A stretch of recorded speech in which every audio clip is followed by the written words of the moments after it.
Hello बच्चों, NCERT maths में आप सभी का स्वागत है। हम लोग पढ़ रहे हैं क्लास 9th का प्रश्नावली 7.2, जिसमें आज हम लोग प्रश्न संख्या 4 को हल करने वाले हैं, जो आप सभी के सामने है। प्रश्न में कह रहा है कि ए बी सी एक त्रिभुज है जिसमें ए सी और ए बी पर खींचे गए शीर्षलंब बी ई और सी एफ बराबर है। दर्शाइए कि त्रिभुज ए बी ई सर्वांग सम त्रिभुज ए सी एफ है और दूसरा नंबर कह रहा ए बी बराबर ए सी है। तो बच्चों इसमें ना त्रिभुज ए बी सी ये दिया हुआ है, जिसमें हमें प्रूफ करना है कि ए बी बराबर ए सी, और ये पहला नंबर जो प्रूफ करना है वो है कि ए बी ई सर्वांग सम ए सी एफ, यानी ये वाला त्रिभुज और ए सी एफ ये वाला त्रिभुज हमें सर्वांग सम प्रूफ कर देना है। तो आप लोगों को भी पता है कि सर्वांग सम प्रूफ करना बहुत ही आसान है, एकदम हलवा है। तो चलिए इसमें हम लोग एक काम करते हैं, इस क्वेश्चन को हल करते हैं, स्टेप वाइज सीखते हैं। तो देखिए आप लोगों को ना हम पहले से ही पिछले क्वेश्चन से ही स्टेप बताते आ रहे हैं, उसी को फॉलो करना है। लिखेंगे सबसे पहले हल, हल में सबसे पहले हेडिंग डालेंगे दिया है, यानी इस क्वेश्चन में जो भी आपको दिख रहा है कि ये चीज़ें दिया हुआ है उसको आप नोट कर लीजिए। तो बच्चों इस क्वेश्चन में क्या क्या दिया है, तो पहला दिया है कि बी ई और सी एफ बराबर है, यानी जो दोनों शीर्ष लंब दिए हुए हैं ना बच्चों वो बराबर है। क्या, तो ये बी ई और ये सी एफ दोनों शीर्ष लंब बराबर है। ये जो शीर्ष लंब जो शब्द आ रहा है इसको पिछले वीडियो में बहुत अच्छे से बताया गया है, तो वहाँ से आप जाके समझ सकते हैं। वैसे शीर्ष लंब का मतलब ही होता है शीर्ष के द्वारा उसके सम्मुख भुजा पर डाला गया लंब ही शीर्ष लंब कहलाता है। इसका मतलब इस शीर्ष से एफ पर लंब डाला गया, ए बी पर लंब डाला गया है, जिसको हम शीर्ष लंब कह रहे हैं। इसका अर्थ ये है कि यहाँ 90 डिग्री का कोण बना रहा है। तो इस पे ये बी ई तो ए सी पर शीर्ष लंब है, इसका मतलब यहाँ भी 90 डिग्री का कोण बन रहा है। चलिए तो इसको आप चाहे तो लिख भी सकते हैं और चाहे तो नहीं भी लिखेंगे तो चलेगा। चलिए लिख लीजिए, क्या दिक्कत है। तो यहाँ पे लिख लेते हैं, यहाँ पे इस कोण का नाम लिख लेते हैं ए एफ सी। तो ये लिख लीजिए ए एफ सी बराबर 90 डिग्री। इस कोण का नाम लिख लीजिए ए ई बी बराबर 90 डिग्री, 90 डिग्री। चलिए अब हमें लिखना है हेडिंग में सिद्ध करना है, सिद्ध करना है।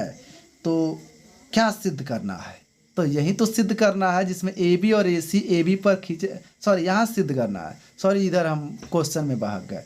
ये दो चीज़ें सिद्ध करना है हमें, तो उसको नोट करना पड़ेगा हमें। तो पहला नोट कर लेते हैं, त्रिभुज ए बी ई सर्वांग सम त्रिभुज ए सी एफ, और दूसरे नंबर प्रूफ करना है हमें ए बी बराबर ए सी। तो सर्वांग सम प्रूफ करते हैं पहले क्वेश्चन को। तो चलिए यहाँ पे डाल लेंगे, प्रमाण डालिए चाहे उपपत्ति डालिए, अधिकतर हम प्रमाण ही डालते हैं, तो आप अपने हिसाब से डाल सकते हैं। तो फर्स्ट नंबर क्वेश्चन पहले हम लोग प्रूफ करते हैं। तो ये चूंकि प्रूफ करना है त्रिभुज ए बी ई सर्वांग सम त्रिभुज ए सी एफ, तो इस दोनों त्रिभुज में हम देखते हैं। तो इसके लिए सबसे पहले लिखेंगे यहाँ पे त्रिभुज ए बी ई तथा त्रिभुज ए सी एफ में जब भी कोई दो त्रिभुज आपको सर्वांग सम प्रूफ करना हो ना, तो लिखते हैं उतना तथा उतना में, ये लिखना जरूरी है। तो चलिए हम लिख लिए हैं। अब इसमें देखिए त्रिभुज ए बी ई में कौन सा ऐसा चीज़ है, मतलब कोण है या भुजा है जो त्रिभुज ए सी एफ में है और जो बराबर हो, उसे हमें ढूंढना है। तो चलिए सर्च करते हैं। तो देखिए ए बी ई में ये देखिए ए बी ई ये वाला है, ए सी एफ ये वाला है। सबसे पहले आप देखिए ना, कोण ए जो है इस दोनों त्रिभुज में मौजूद है। देख लीजिए ए बी ई में भी कोण ए है और ए सी एफ में भी कोण ए है। इसका मतलब कोण ए जो है ये दोनों में है, इसका मतलब ये उभयनिष्ठ है। क्या है, उभयनिष्ठ है। तो चलिए यहाँ पे तो एक कोण मिल गया है। अभी बाकी और दो चीज़ें चाहिए कोई भी प्रतिबंध लगाने के लिए। तो एक तो एंगल पता है और दूसरा एंगल भी तो पता ही है। ए बी ई वाले में इस कोण का माप 90 डिग्री है और ए सी एफ में इस कोण का माप भी 90 डिग्री है। इसका मतलब दोनों त्रिभुज में 90-90 डिग्री के कोण मौजूद है जो एक दूसरे के बराबर होंगे। तो चलिए इसको लिखते हैं। तो ए बी ई में क्या है, ए बी ई में ए ई बी है, तो लिखेंगे ए ई बी बराबर, यहाँ से भी आप लिख सकते हैं ए एफ सी बराबर 90 डिग्री। तो चलिए दो केस से तो हम गुजर गए, यानी दो कोण बराबर हो चुका है, वो भी देखिए ना लगातार, ये कोण और ये कोण। ये तो दिया हुआ है ना ए बी, सॉरी इसे ए बी ई में ये तो भुजा बी ई जो है कि शीर्ष लंब जो है वो तो बराबर दिया है, यहाँ पर तो लिखा गया है बी ई बराबर सी एफ। चूँकि बी ई त्रिभुज ए बी ई में है और सी एफ त्रिभुज ए सी एफ में है, यानी दोनों त्रिभुजों में एक एक भुजा बराबर है, तो लिख देंगे कि बी ई बराबर सी एफ। यहाँ आप चाहे तो मेंशन कर सकते हैं कि दिया है, चाहे आप लिख सकते हैं कि दोनों शीर्ष लंब है। चलिए तो अब हम बात करेंगे कि इसमें कौन सा नियम लगा है। तो बच्चों कौन सा नियम लगा है, तो जवाब होगा ए एस। देख लीजिए आप लोग, ए एस यानी एंगल साइड जो है कि नियम से ये दोनों जो है कि त्रिभुज सर्वांग समप्रूफ हो गए हैं। तो सिंपली यहाँ पे एक लैंग्वेज हम लोग लिखते हैं, अतः त्रिभुज ए बी ई सर्वांगसम त्रिभुज ए सी एफ।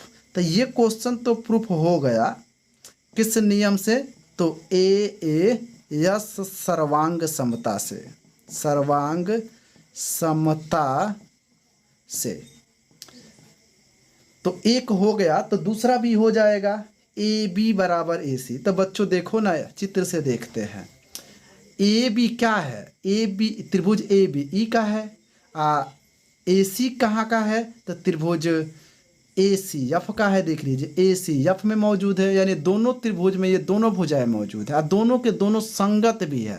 तो जब दोनों त्रिभुज संगत हो गया तो ये दोनों जो है कि संगत भाग भी बराबर हो जाएंगे, यानी लिख देंगे यहाँ पे डायरेक्ट कि ए बी बराबर ए सी। यहाँ लिख देंगे आप एक भाषा सी पी सी टी से, यही ना करेंगे। चलिए तो सी पी सी टी से ये भी क्या हो गया, क्वेश्चन प्रूफ हो गया, यानी कुल मिला के ये दोनों क्वेश्चन प्रूफ हो गए। तो उम्मीद है कि आप सभी को तो समझ में ज़रूर आया होगा, अगर नहीं आया है तो आप कमेंट ज़रूर कीजिए। आज समझ में आया है तो वीडियो को शेयर कीजिए, लाइक कीजिए और चैनल को सब्सक्राइब कीजिए। चलिए इसका स्क्रीनशॉट लेना चाह रहे हैं तो ले लीजिए। चलिए अब मिलते हैं हम लोग अगले प्रश्न में, यानी अगली वीडियो में।